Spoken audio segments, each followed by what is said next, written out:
तो आज हम बात करेंगे सिंपल एक्सट्रैक्शन और सर्जिकल एक्सट्रैक्शन की कि दोनों में क्या फ़र्क होता है। सिंपल एक्सट्रैक्शन होता है जब डॉक्टर आपको इंजेक्शन लगाने के बाद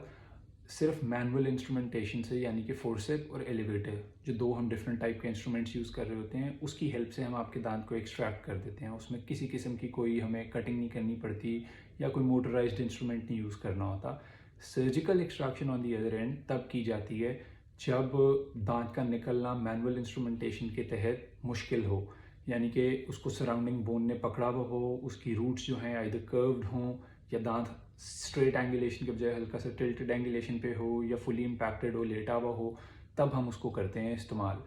उसके अंदर डिफरेंस ये है कि सबसे पहले उसके अंदर आइदर ब्लेड का यूज़ होता है, यानी कि आपके मसूड़े को हल्का सा काटा जाता है ताकि दांत जो है हमें नज़र आने लग जाए या जहाँ हमने ऑपरेट करना है वो साइड क्लियर हो जाए हमारे लिए ताकि हम अंदर आराम से देख सकें। नंबर 2, उसके अंदर मोटराइज्ड इंस्ट्रूमेंट्स यानी कि हमारा हाई स्पीड हैंड पीस या स्लो स्पीड हैंड पीस, इसका इस्तेमाल भी किया जाता है दांत को स्प्लिट करने के लिए या सराउंडिंग बोन को ट्रिम करने के लिए ताकि दांत आराम से बाहर आ जाए।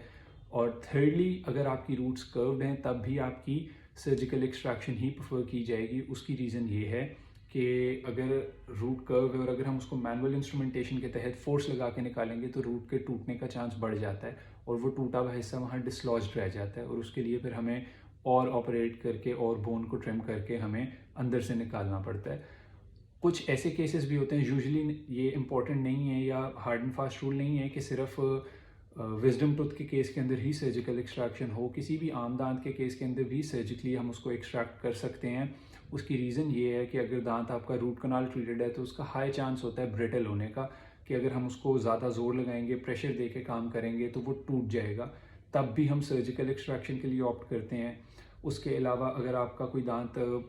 एक्सरे हमें ये बात कंफर्म करता है, लेकिन अगर आपका दांत एनकाइलोज जाए यानी कि हड्डी ने उस दांत को ग्रिप कर लिया हुआ है, जकड़ लिया हुआ है, तब भी हमें सर्जिकल एक्सट्रैक्शन ही एडवाइज्ड होती है कि हम वो करें। उसके अंदर दांत निकालने का चांस ईजी हो जाता है और पेशेंट को बाद में जो पोस्ट ऑप ट्रॉमा है पेशेंट को वो कम से कम फेस करना पड़ेगा, क्योंकि हम जितनी मैनुअल इंस्ट्रूमेंटेशन ज़्यादा करेंगे उतना टफ होगा उस दांत को निकालना और वो रूट के नीचे सिंक इन होने के चांस भी बढ़ते जाते हैं और लेटर ऑन पेशेंट को घर जाके भी ज़्यादा प्रॉब्लम फेस करनी पड़ती है। तो ये थोड़ा सा एक हमने ब्रीफ कह लें डिस्क्रिप्शन मैंने आपको दी है सिंपल एक्सट्रैक्शन और सर्जिकल एक्सट्रैक्शन की।